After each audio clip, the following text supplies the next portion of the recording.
God has a plan for your life, even if you do not know what it is. My name is Dr. Bill Payne, the pastor of First Methodist Church in Live Oak.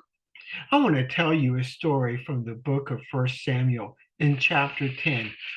It illustrates the point that I want to make to you. In this narrative, this story, the prophet Samuel has anointed Saul to be king, but Saul is a very timid man and he doesn't feel very confident in himself or what will happen to him. And so the prophet gives him an assurance by giving him a message. And the message is God knows what's happening. God is in control. You can trust what I say to you. And this is what he says to him. He says, when you leave from me, the first thing is you will meet two men by Rachel's tomb. That's very specific. They will tell you the donkeys that you set out to look for have already been found. And now your father is no longer worried about the donkeys, but he's worried about you. And then as you move on from there, you will come to the great tree of Tabor.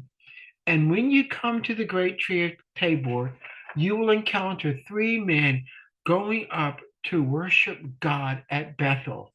One will be carrying three small goats, another will be carrying three loaves of bread, and a third will be carrying a wineskin full of wine.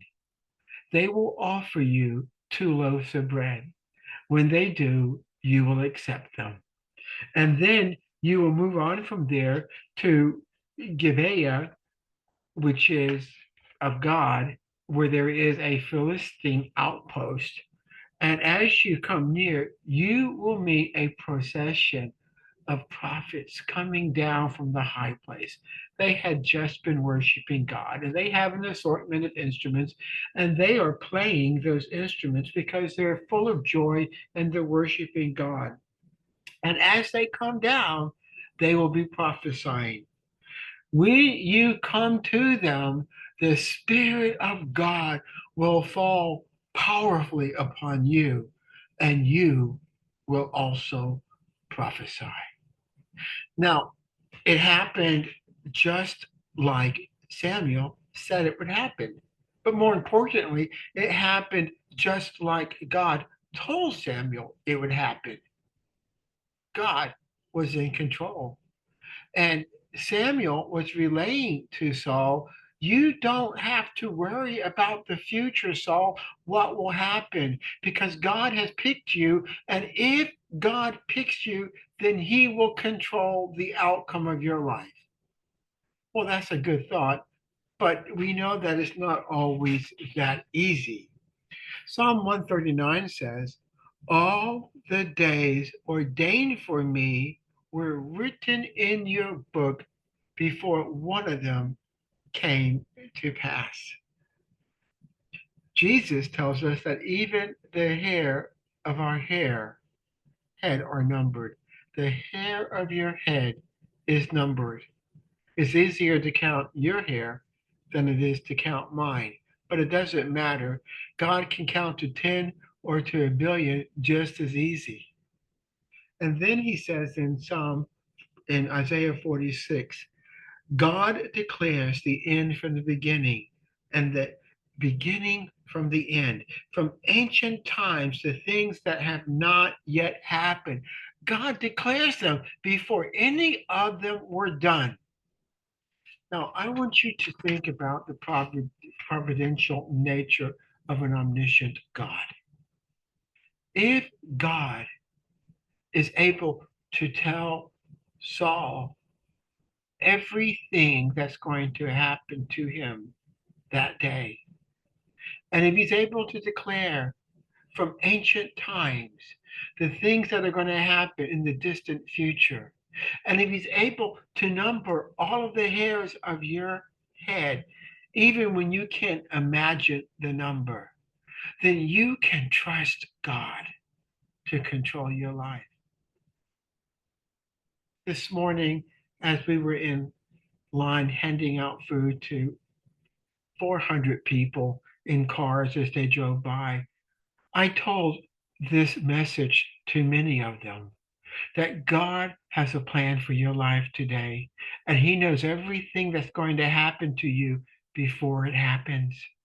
And because of that, you don't have to worry about what will happen. That's the message Jesus says. Anxiety has no place in the life of a person who knows God, because if you know God and if you know that God knows everything about your life, then you can give your life to God. You can trust God to use your life in whatever way He wants to. Paul tells us in Romans 8, all things work together for the good to those who love God and to those who are called according to His purposes.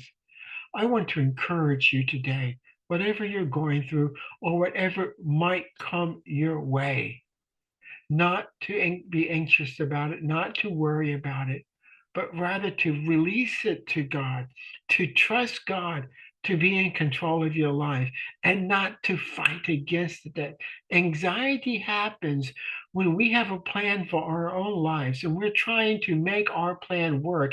And when things don't look like they're working, we try to be more controlling to make it happen just like we want.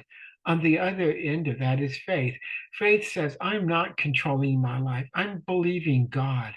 And as I'm believing God, I'm trusting that God will do in my life something good, something beautiful. Yes, God can take your life and make it beautiful. Even if you've messed it up, even if you see dark clouds and you don't see the sunshine, God still has a perfect plan for you. Trust that plan and walk in it. May God richly bless you in Jesus' name.